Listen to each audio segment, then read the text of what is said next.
warahmatullahi wabarakatuh. Selamat pagi, salam sejahtera untuk kita semua.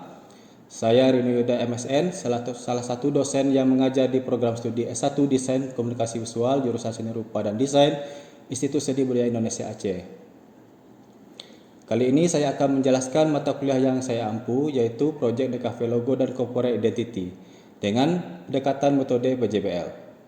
Video ini saya buat dengan tujuan untuk memenuhi salah satu persyaratan sertifikasi dosen tahun 2025, yaitu penyataan diri untuk unjuk kerja, Tridharma Perguruan Tinggi, PDD UKTPT dari aspek pengajaran.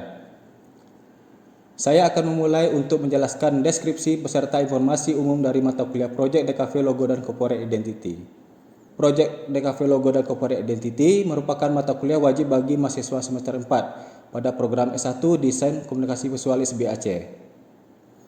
Mata kuliah ini memiliki bobot sebesar 4 SKS dari mata kuliah praktikum selama 1 semester ke depan. Bahasa pengantar pada mata kuliah ini adalah bahasa Indonesia.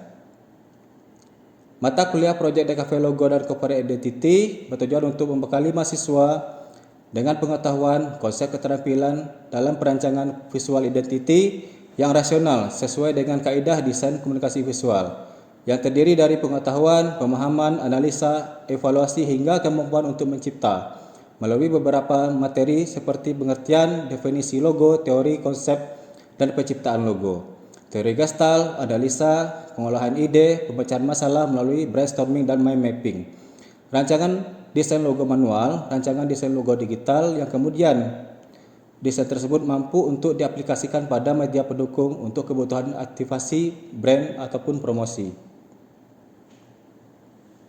CPL dalam mata kuliah ini adalah mampu menunjukkan sikap bertanggung jawab atas pekerjaan di bidang keahlian secara mandiri, mampu menunjukkan kinerja mandiri, bermutu dan terukur, mampu memperhatikan dan menerapkan nilai humaniora sesuai dengan keahlian bidang desain komunikasi visual, berdasarkan kaidah tata cara, etika ilmiah dalam rangka menghasilkan solusi gagasan desain dan kritik seni. Mampu mengambil keputusan secara tepat dalam konteks penyelesaian masalah di bidang desain komunikasi visual berdasarkan hasil analisis informasi data. Mampu menyajikan rancangan desain dalam bentuk bahasa visual, menjalin networking dan mengikuti dinamika perkembangan desain komunikasi visual, mampu membaca kebutuhan target market dan audiens secara sesuai dengan perkembangan iptek, mampu menguasai pengoperasian berbagai software yang berhubungan dengan desain grafis, mampu menganalisa karya desain komunikasi visual, mampu mengaplikasikan metode penelitian secara kuantitatif ataupun kualitatif. Adapun CPMK yang pada mata kuliah ini adalah mahasiswa mampu bertanggung jawab atas tugas yang diberikan secara mandiri, bermutu dan terukur, mengingat tentang pengertian dan definisi logo, mahasiswa memahami tentang dasar-dasar teori metode penciptaan logo, mahasiswa mampu menganalisa dan mengaplikasikan ide dalam brainstorming maupun mind mapping. Mahasiswa mampu mengevaluasi dan menciptakan logo secara manual, digital berdasarkan prinsip desain komunikasi visual.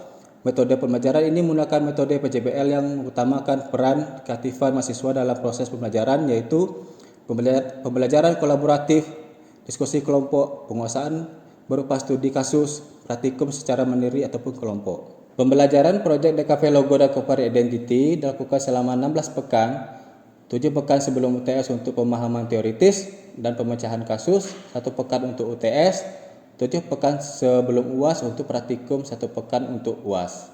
Sistem pembelajaran dilakukan adalah luring yang didukung oleh media pembelajaran melalui Sistem Informasi Akademik Mahasiswa atau SIFIMA dan Link Institut Seni Budaya Indonesia Aceh, serta grup WhatsApp untuk kelas, kebutuhan informasi dan koordinasi kelas.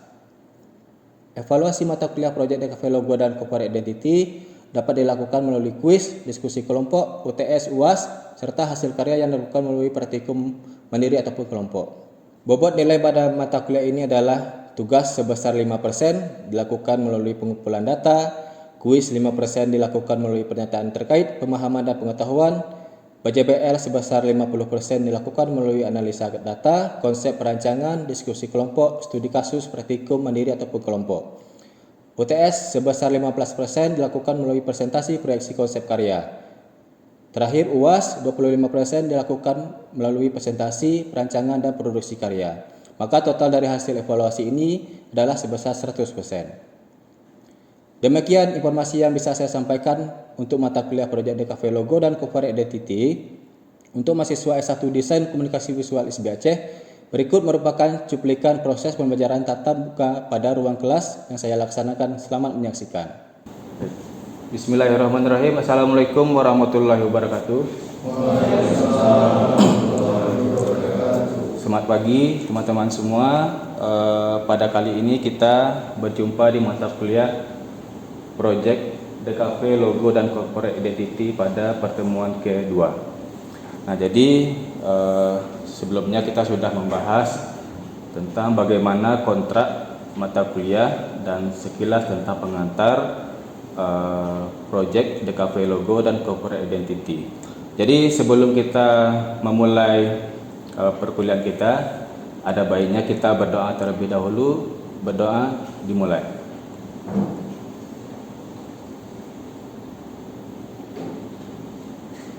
Berdoa selesai.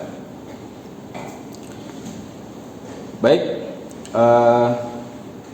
sebelum kita memulai materi kita, kita absen terlebih dahulu. Yang pertama, Rahmi, Dendi, Ilham, Rizky, Rangga. Baik.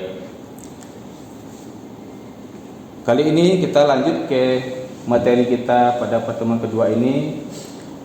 Itu lebih ke mengenai bagaimana pengertian logo, lebih ke pemahaman dan ke pengetahuan prinsip dasar logo, klasifikasi logo, dan nanti dia akan sampai kepada bagaimana proses perancangan logo.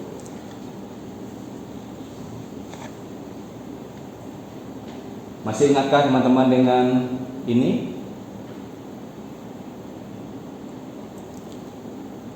Tahu ini siapa? Allah. Baik. Lihat gambar dan lihat teks sampingnya. Masih ingatkah teman-teman dengan ini? Baik. Bagaimana dengan ini? Baik.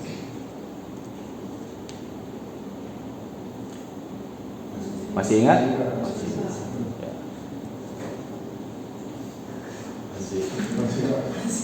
Baik. Kita lanjut. Nah, bagaimana dengan ini?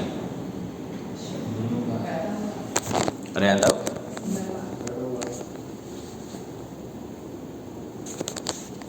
Nah, jadi teman-teman sudah melihat beberapa itu merupakan tokoh-tokoh ya, tokoh-tokoh Indonesia. Salah satu adalah beberapa mantan presiden RI, dan juga kebetulan juga ada presiden RI yang baru terpilih.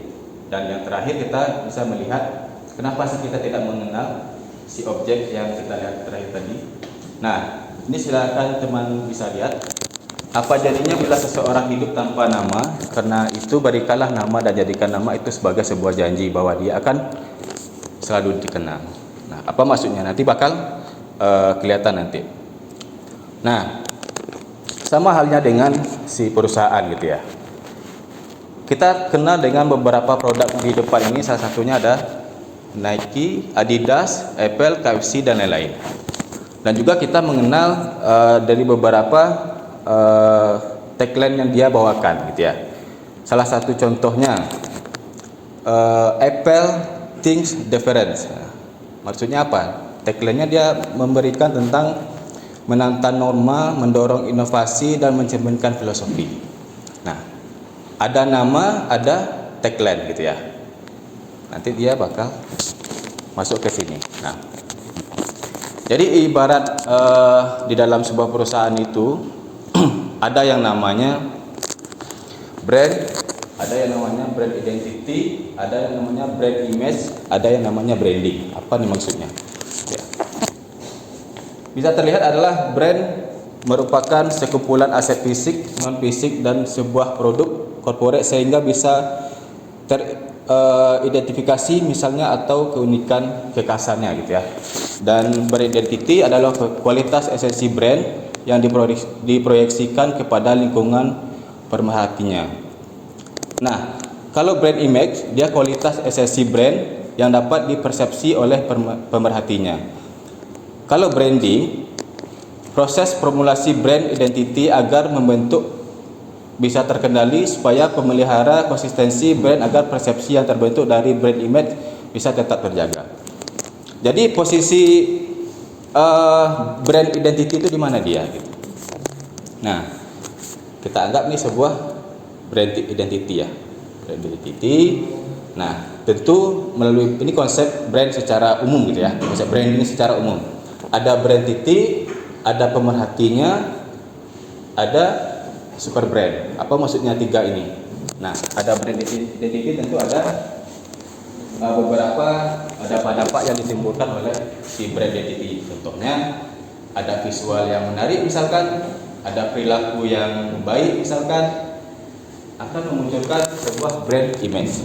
Nah, dari brand image ini adalah akan melahirkan super brand. Itu yang dikelola selama ini oleh perusahaan-perusahaan besar. Gitu. Contohnya adalah Nike, ada KFC, ada yang lain-lainnya, gitu ya. Ini beberapa hal-hal penting yang harus diperhatikan pada sebuah corporate identity. Nah, salah satunya adalah kita membahas tentang identitas, gitu ya. Ada yang namanya komunikasi, ada behavior, ada visual. Nah, ini adalah merupakan badan dari si identitas sebenarnya, gitu ya. Komunikasi bagian dari identitas perusahaan. Salah satu contohnya ada isi. Ya, isi ini memuat tentang nasihat, rayuan, berita, dan lain-lain. Ada yang namanya behavior, adalah kepribadian, sikap yang saya bilang tadi. Jujur, atau sombong, atau ramahkah dia, atau modern, atau pemalu. Ya. Visual ini apa? Nah, visual ini adalah bagian yang bisa terlihat. Contohnya adalah nama, ada logo, ada bangunan yang bisa kita lihat, bisa kita akses dalam bentuk fisik, gitu ya. Satu contohnya. Nah, dari isian identitas ini adalah memang setidaknya ada 3 elemen yang harus kita pahami. Nah, ibarat sebuah tubuh manusia, nih ya. Di mana sebenarnya posisi dari corporate identity, ya, ataupun identitas visual, ya. Kita bisa melihat beberapa elemen di depan ini, beberapa teks, adanya visi misi, adanya corporate identity, adanya corporate image, ada corporate culture. Nah, si corporate culture ini ibarat sebuah badan. Nah, ya di dalamnya tentu akan memuat tentang bagaimana value, bagaimana komunikasi, bagaimana sikap dia di publik, bagaimana beberapa bentuk layanan misalkan yang dia lakukan pada perusahaan dia itu yang berdampak tentu langsung ke masyarakat atau ke konsumennya, gitu ya. Ini ibarat sebuah budaya perusahaan. Ya. Pasti kita teman-teman bakal mengingat jika ada salah satu perusahaan yang misalkan secara langsung itu tidak mengenakan bagi kita, pasti ada. Itu bisa langsung nggak kita terekam oleh otak kita bahwa pikiran kita, oh perusahaan ini kayak gini loh kayaknya. Saya punya permasalahan, dia tidak memberikan solusi segala macamnya. Pasti kita mempunyai daya ingat, gitu ya. Jika budaya ini tidak dikelola dengan baik, akan memunculkan corporate image yang tidak baik, ya. Dan meskipun sebaliknya. Nah, di dalam pada kepala manusia ini ada yang namanya visi misi, ada corporate identity. Si visi misi ini adalah ibarat otak manusia, dia sebagai penggeraknya. Apa sebenarnya yang menjadi tujuan si perusahaan? Apa yang menjadi target sebuah perusahaan? Bagaimana daya jualnya? Bagaimana dia melayani publik, gitu ya? Apa langkah-langkah yang dia haruskan ingin dia capai untuk menyaingi pesaing dia? Itulah di dalam pikiran dia yang dinamakan dengan visi misi. Adalah kita ibaratkan sebagai otak manusia. Nah, sekarang kita bagaimana dengan identitas dia? Kan timbul pertanyaan tuh. Nah, si identitas visual ini sama dengan logo, ini ibaratnya sebuah wajah, ya. Dari masing-masing kita, tentu kita bisa mengenal wajah teman-teman kita masing-masing. Ya kan? Itulah berupa bentuk aset fisik yang bisa dilihat oleh publik dan juga sifatnya sebagai pembeda. Ada enggak bentuk wajah kita yang memang persis sama mirip? Biasa jarang gitu ya, jarang. Jadi butuh hal-hal yang spesifik, yang unik untuk sebagai pembeda dari setiap identitas visual yang kita lahirkan. Nah, ini adalah beberapa langkah-langkah si corporate identity untuk mencapai sebuah corporate image. Ini sebagai pengetahuan dasar saja, biar kita paham apa-apa saja aset-aset langkah yang kita butuhkan. Posisi corporate identity ada di bagian sini. Kita butuh yang namanya advertising. Teman-teman tahu advertising? Apa itu? Periklanan. Betul. Nah, di bagian periklanan kan banyak jenisnya gitu ya. Bisa periklanan berupa audiovisual, bisa berupa cetak dan lain sebagainya. Ini ada yang namanya publik relasi. Apa itu publik relasi? Ya, kerjasama dengan beberapa instansi mungkin atau beberapa perusahaan yang saling mendukung si perusahaan kita ini. Ada yang namanya juga promosi, ini macam-macam juga ya. Ini kurang lebih di bagian sini ada experience, ada visual, ada verbal, ada positioning. Nah, nanti apabila kita sudah melakukan semua ini, maka dia akan melahirkan sebuah corporate image. Ini langkah-langkah konsep dasar untuk untuk mencapai corporate image. Di gambar di samping kita ini bisa teman-teman pahami, bisa kita lihat juga. Inilah yang dilakukan si brand selama ini, ya.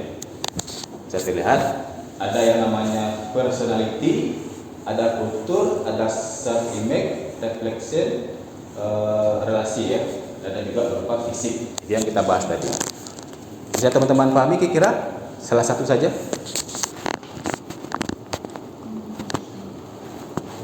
Bisa. Yang mana kira-kira? Contohnya yang ini, apa maksudnya? Si brand ini merefleksikan bagaimana kalau suatu Coca-Cola ini interaktif. Nah, itu banyak iklannya sangat senang gitu. Ya. Dimulai dari bagaimana si target pasarnya, orangnya siapa, umurnya berapa, itu sudah dipetakan. Jadi sudah dikelola dengan baik. Ini contohnya. Ini tadi kita anggap dia sebagai muda kreatif. Nah, berarti dia punya target pasar adalah anak-anak muda yang kreatif, gitu ya. Salah satu contohnya.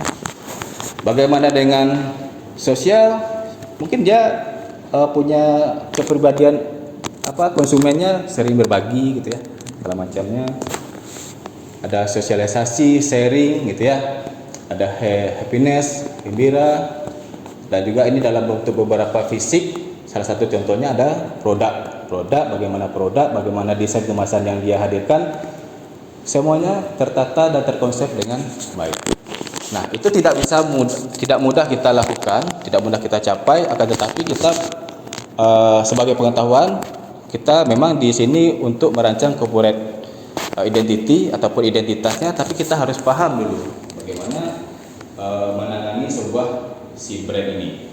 Karena mau tidak mau kita sebagai desainer, sebagai problem solving, kita harus paham cara mengelola sebuah perusahaan, ya. Kita nggak hanya bisa mendesain saja, tapi kita harus paham betul. Tiba-tiba nanti ada masalah di bagian sini, apa yang harus kita lakukan, ya.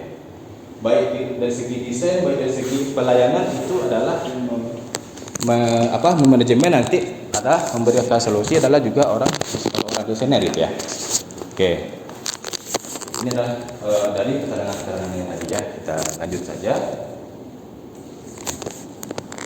Ini adalah beberapa aset fisik dari salah satu contohnya ada Coca-Cola, bagaimana identitas visual, yang dihadirkan dengan konsep merasa senang, suka dan jujur, strategi desain, cetakan dan senang emosional dengan elemen sedikit mungkin ya. Idenya adalah menghadirkan kegembiraan untuk konsumen.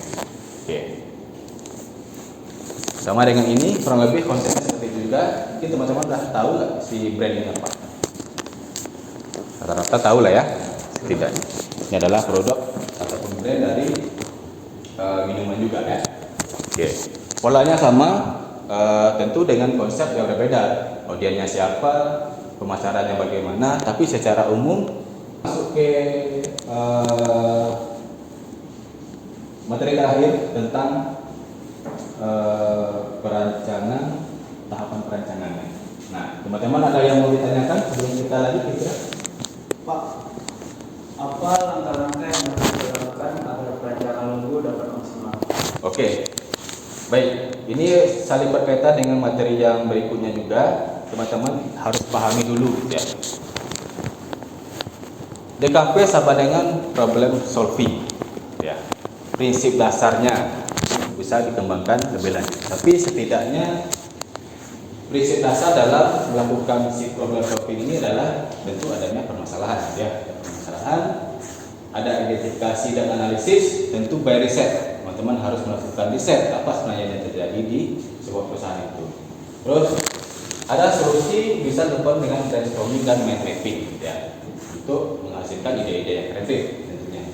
Ada sintesis dan proses rancangan. Ada proses perancangan, tentu dengan berbagai proyek-proyek nanti akan berbeda penanganannya ya. Tapi secara keseluruhan adalah konsep dasar seperti ini. Ada pengujian dan evaluasi. Tentu desain yang teman-teman lahirkan harus diuji, gitu ya. Bagaimana kelayakannya, apakah sesuai dengan sesuai dengan tujuan dia, sesuai dengan target konsumen dia, harus diuji terlebih dahulu. Maka ini bisa dikelola dengan baik. Nah, maka jika teman-teman sudah melakukan beberapa tahapan ini akan tentu kita harapkan menghasilkan sebuah solusi yang sesuai dengan kaidah DKV gitu ya. Nah, ini terakhir. Ini adalah case study atau studi kasus dari bagaimana kita menciptakan sebuah si identitas visual. Tapi sebenarnya ada beberapa teori atau metode untuk kita bahas minggu depan. Tapi yang kita coba lihat adalah beberapa contoh bagaimana perancangan identitas visualnya. Ini dia. Beberapa kasus kita harus paham dulu. Ini salah satu contohnya adalah kasus wisata air warna semur. Apa yang bisa kita identifikasi masalahnya, gitu ya. Dan misalkan salah satu contohnya adalah belum adanya identitas, belum jelas arah branding dan promosi, belum menerapkan sistem tanda, belum lengkapnya fasilitas, sistem layanan kurang baik, belum tersedianya akses kita publik yang baik. Ini teman-teman bisa kumpulkan identifikasi dulu, gitu ya. Mana yang misalkan menjadi pokok permasalahan besar, itu bisa diseleksi kembali, gitu. Dan nanti pengaruhnya adalah memberikan solusi kepada dalam bentuk visualisasi. Ada studi ikonik dan teori Gestalt, ini kita bahas di pertemuan berikut. Ada studi ikonik alternatif dari pengembangan dasar. Ini adalah merupakan ide dari konsep visualnya. Ada wisatanya langsung, objek, ada gerbang, ada proses terciptanya sebuah air panas itu. Lanjut kepada proses pengembangan ikonik dari si visual tadi, pendekatan visualnya bagaimana, masuk ke dalam tahap sketsa, kemudian kita kembangkan dalam bentuk digital dengan namanya pengembangan studi ikonik. Oke.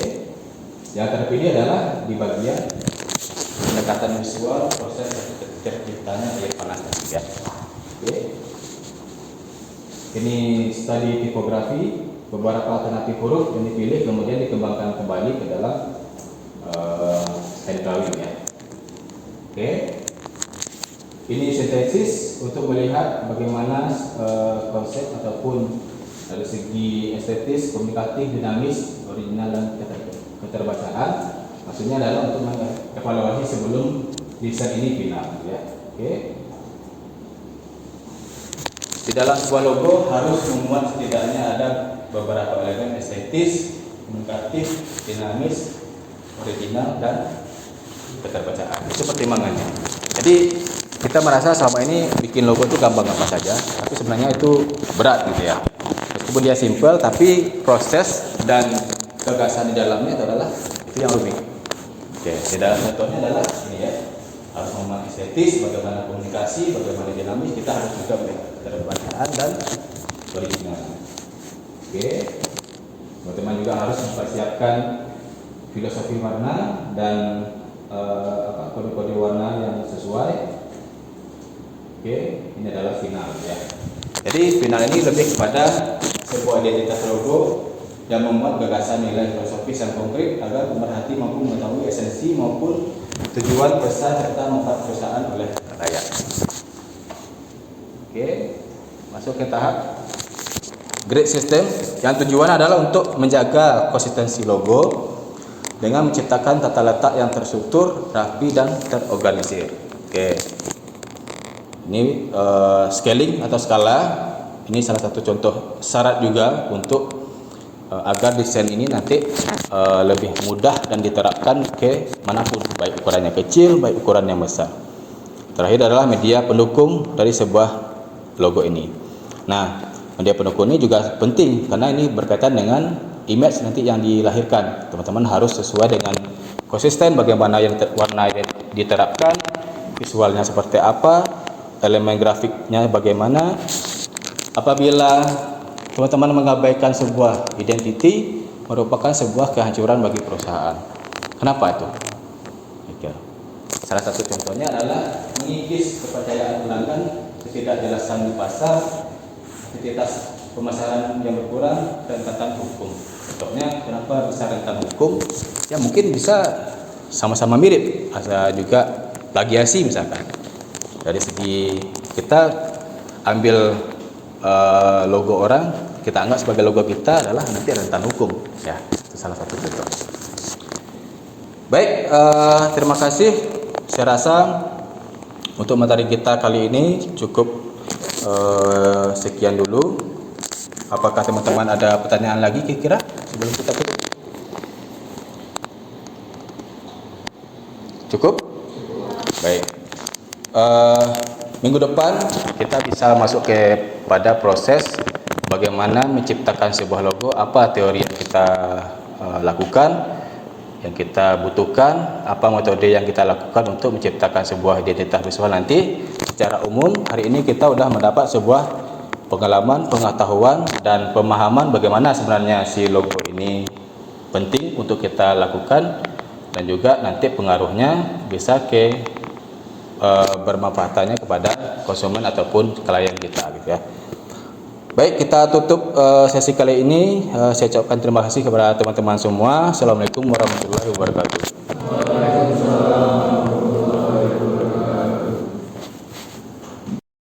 Demikian deskripsi singkat serta cuplikan dari proses pembelajaran pada mata kuliah Project DKV Logo dan Corporate Identity.